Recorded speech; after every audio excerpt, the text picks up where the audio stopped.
محكمه كتابه المجيد وفرقانه الحميد وقوله الحق. أعوذ بالله من الشيطان الرجيم. بسم الله الرحمن الرحيم. إن الدين عند الله الإسلام. بالمحمد وآل محمد صلوات.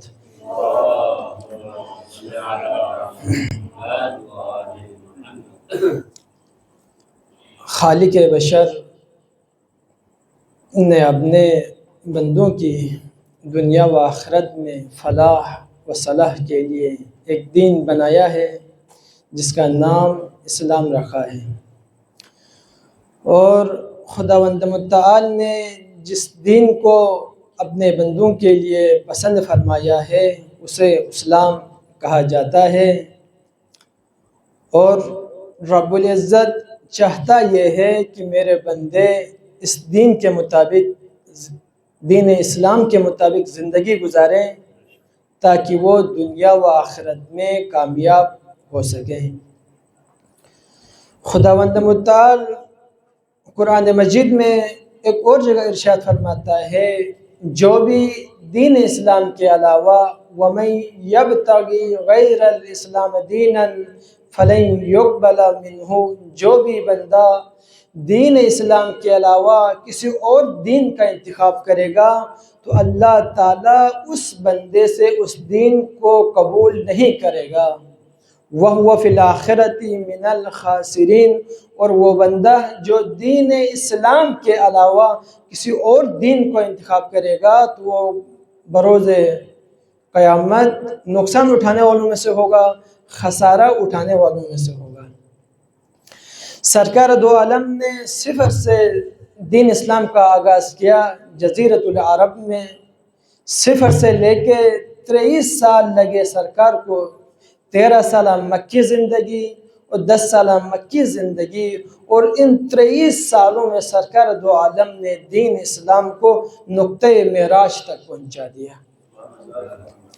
عزیزان محترم، یہ جو قوموں میں، ملتوں میں یہ جو انقلاب آتا ہے، یہ جو تبدیلی آتی ہے، یہ انقلاب تبدیلی 5 دن، 10 دن، 1 مہینہ، 1.5 مہینے میں نہیں آتا، بلکہ اس انقلاب کے پیچھے، اس تبدیلی کے پیچھے صدیاں لگتی ہے۔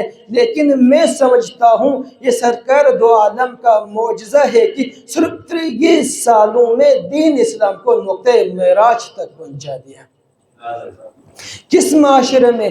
ایسے معاشرے میں دین اسلام کو آغاز کیا اور اسے نقطۂ معراج تک پہنچا دیا جہاں پر لوگ کفر و شرک میں غرق تھے، جہاں پر لوگ انتہائی پستی کے عالم میں تھے، انتہائی ضلالت کے عالم میں تھے، گمراہی کے عالم میں تھے۔ ایسے لوگوں کو سرکار نے کفر و شرک سے نکال کر توحید، ایمان، وحدانیت کی طرف، ظلم کفر سے نکال کے ایمان کی طرف، جہالت سے نکال کر علم کی طرف لے کر آئے سرکار دو عالم نے، اور صفر سے لے کر معراج تک اور معراج سے قیام قیامت تک دین اسلام کو محفوظ بنانے کے لیے بہت سی شخصیات کا کردار رہا ہے۔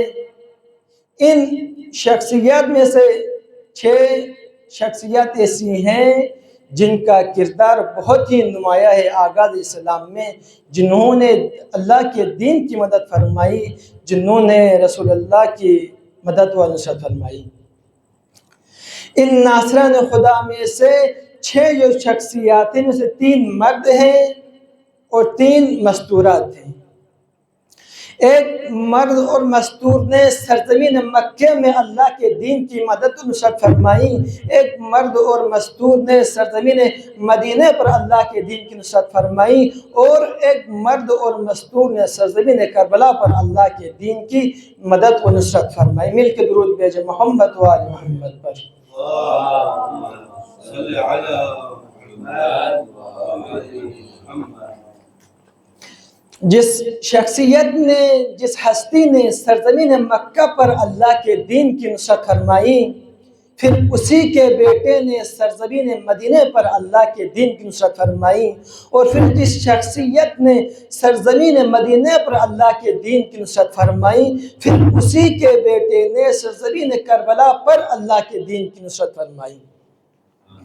جس معظمہ نے، جس بی بی نے سرزمین مکہ پر اللہ کے دین کی مدد و نصرت فرمائی، پھر اسی کی بیٹی نے سرزمین مدینہ پر اللہ کے دین کی نصرت عطا فرمائی۔ پھر جس معظمہ نے سرزمین مکہ پر اللہ کے دین کی مدد فرمائی، پھر اسی کی بیٹی نے سرزمین کربلا پر اللہ کے دین کی نصرت عطا فرمائی۔ عزیزان محترم، یہ ایک ہی گھرانہ ہے، ایک ہی گھرانے کے افراد ہے، ایک ہی شجرہ طیبہ ہے، جنہوں نے آغاز سے لے کر قیام قیامت تک دین اسلام کے لیے بے مثال قربانیاں پیش کی۔ اگر مختصراً کہہ دوں آسان الفاظ میں، یہ واحد گھرانہ ہے جنہوں نے دین اسلام کو پہنچایا بھی اسی گھرانے نے ہے، دین اسلام کو پھیلایا بھی اسی گھرانے نے ہے، اور دین اسلام کو بچایا بھی اسی گھرانے نے ہے۔ مل کے درود بھیجیں محمد و آل محمد پر۔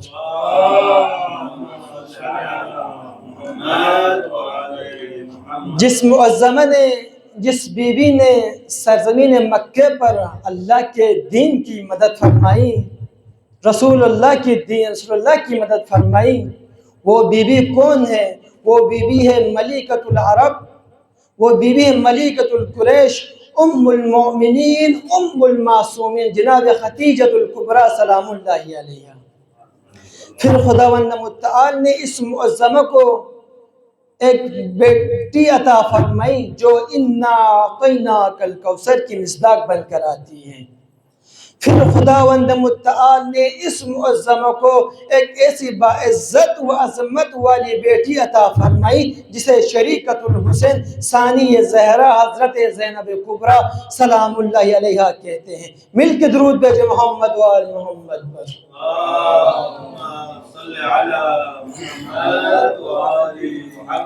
عزیزان محترم، آپ جانتے ہیں علم تشریف فرما ہے حضرت زینب کبریٰ سلام اللہ علیہا، جس گھرانے میں حضرت زینب کبریٰ نے آنکھ کھولی ہے، اس گھرانے میں پنجتن پاک پہلے سے موجود ہیں۔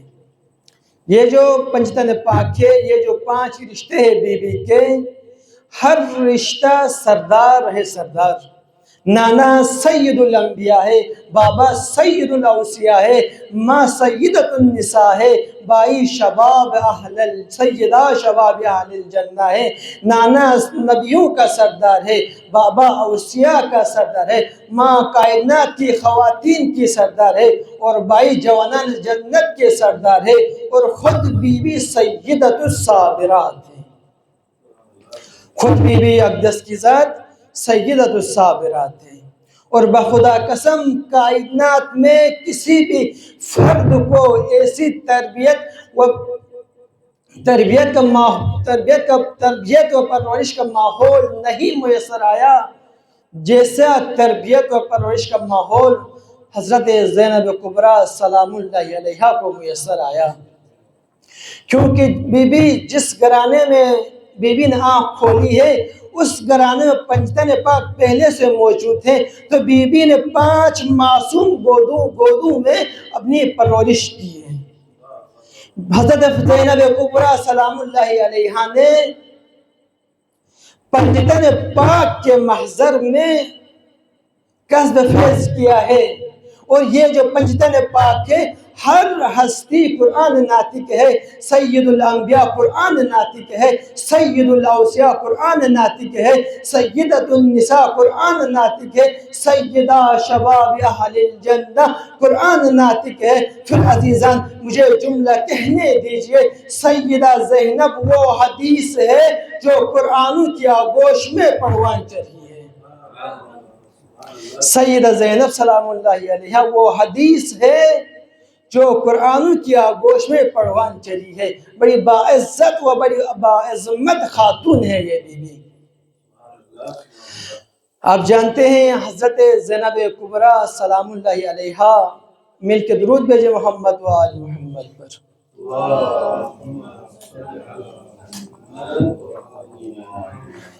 ثانی زہرا جناب زینب سلام اللہ علیہا کے بہت سے القابات ہیں، اور ان میں سے ایک لقب ہے ثانی زہرا کا عقیلہ قریش، عقیلہ بنی ہاشم۔ یہ تو وہ گھرانہ ہے جہاں پر عقیل نام کے مرد بھی موجود ہیں، لیکن میں ایک جملے، ایک نقطے کی طرف آپ کی توجہات مبذول کرانا چاہتا ہوں۔ اہل علم حضرات موجود ہیں، عربک گرامر سے اسم فاعل اور صفت مشبہہ میں فرق ہوتا ہے۔ عاقل اسم فاعل ہے، عقیل صفت مشبہہ ہے۔ علی صفت مشبہہ ہے، عالی اسم فاعل ہے۔ ناصر اسم فاعل ہے، نصیر صفت مشبہہ ہے۔ ناصر اسے کہا جائے گا جو کبھی مدد کرے کبھی مدد نہ کرے، لیکن نصیر اسے کہا جائے گا جو ہمیشہ مددگار ہو۔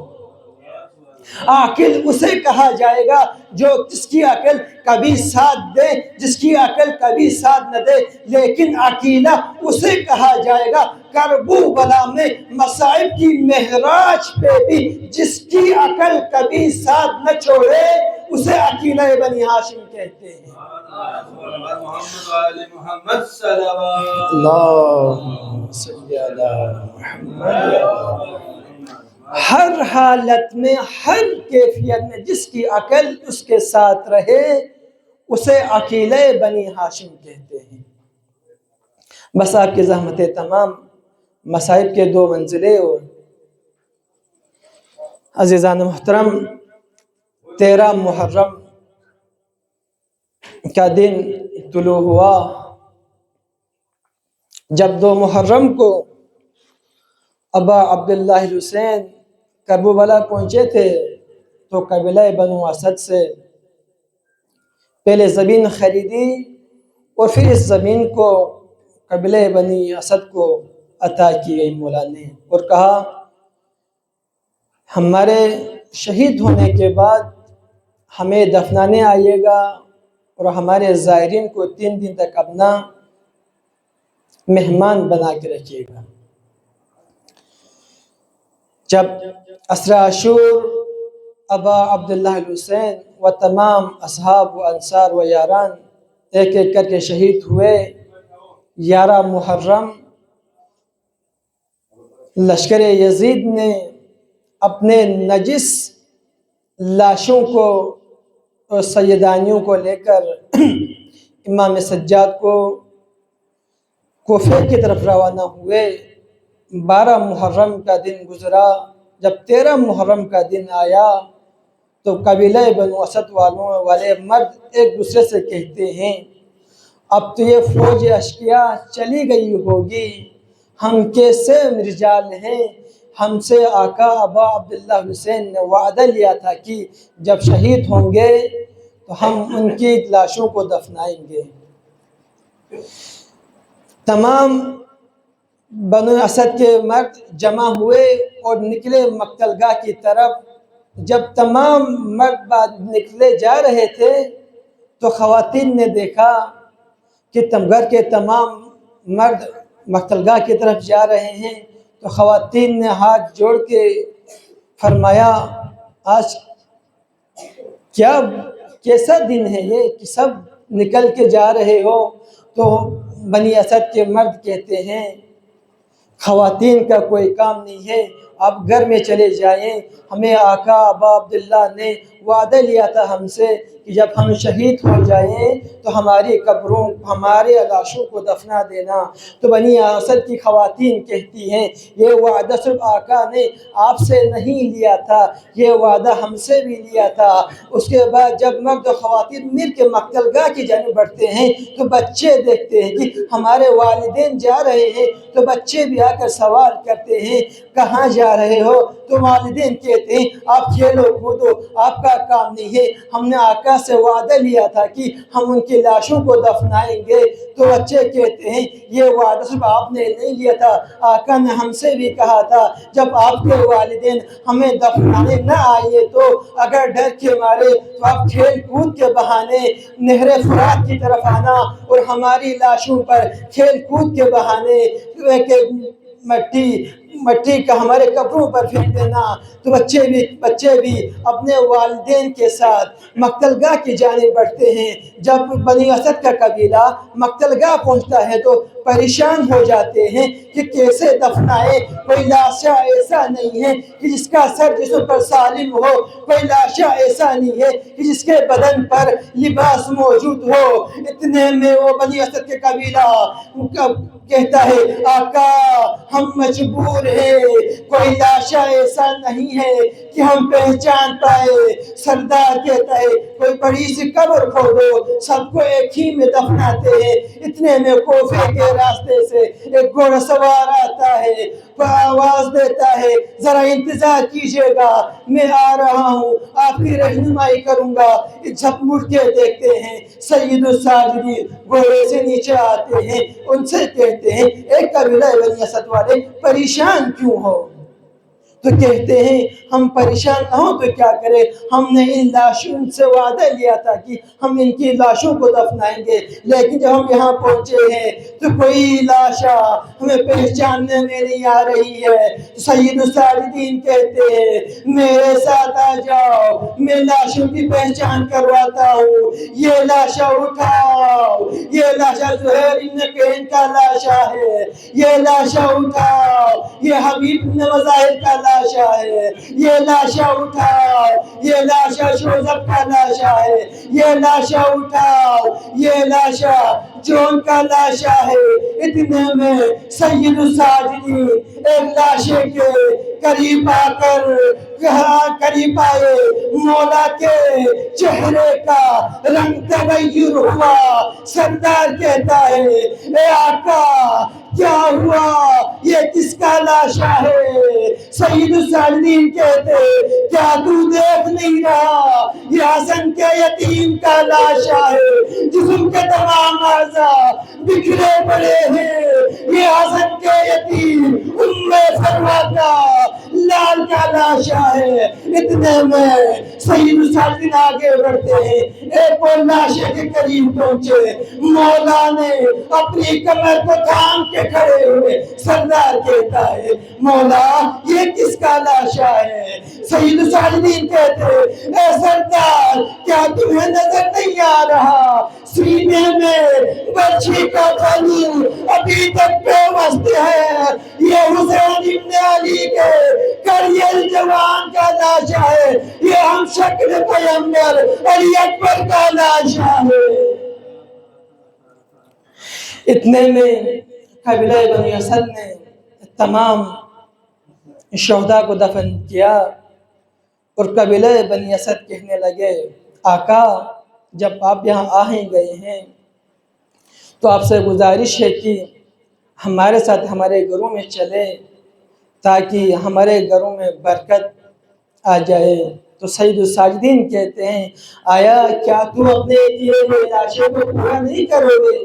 تو بنی اسد کہتے ہیں آقا تمام لاشیں دفنا تو دی ہے ہم نے، اب کوئی لاش رہتی نہیں ہے جسے ہم دفنائے۔ سید الساجدین کہتے ہیں ایک لاشا ابھی بھی پڑا ہوا ہے، مولا کہاں پر ہے؟ سید الساجدین فرماتے ایک لاشا نہر فرات پر پڑا ہوا ہے، اجرکم علی اللہ اجرکم علی الزہرا، ایک لاشا نہر فرات پر پڑا ہوا ہے۔ وہ سردار پوچھتا ہے مولا وہ کس کا لاشا ہے؟ سید الساجدین کہتے ہیں وہ لاشا ابوالفضل عباس کا لاشا ہے، میرے چاچا کا لاشا ہے۔ جب سید الساجدین کے ساتھ قبیلہ بنی اسد نہر فرات پر پہنچا، اس لاشے کی کیفیت ایسی تھی کہ لاشا اٹھانے کے قابل نہیں تھا، تو سے ایک چٹائی منگوائی گئی، لاشے کو چٹائی پر رکھ کے قبر پر اتارا گیا۔ سید الساجدین نے باب الحویش کا لاشا جب قبر پر رکھا، پھر قبر سے باہر آئے، قبیلہ بنو اسد سے مخاطب ہو کر کہتے ہیں اے قبیلہ بنی اسد تھوڑا پیچھے ہٹ جانا، جب تک میں نہ کہوں میرے قریب نہ آنا۔ قبیلہ بنی اسد پیچھے ہٹا۔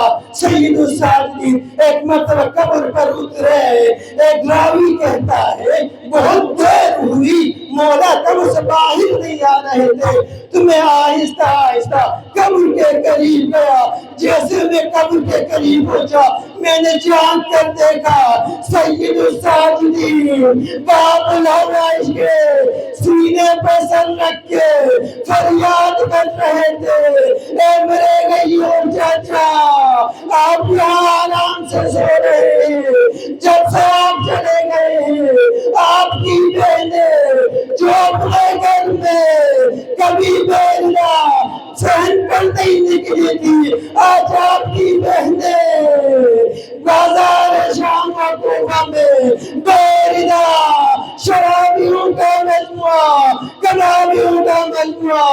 اے چچا جب سے آپ گئے ہیں سکینت و تماچے لگے۔ انا للہ و انا الیہ راجعون بذنب قضائہ و تسلیما لامرہ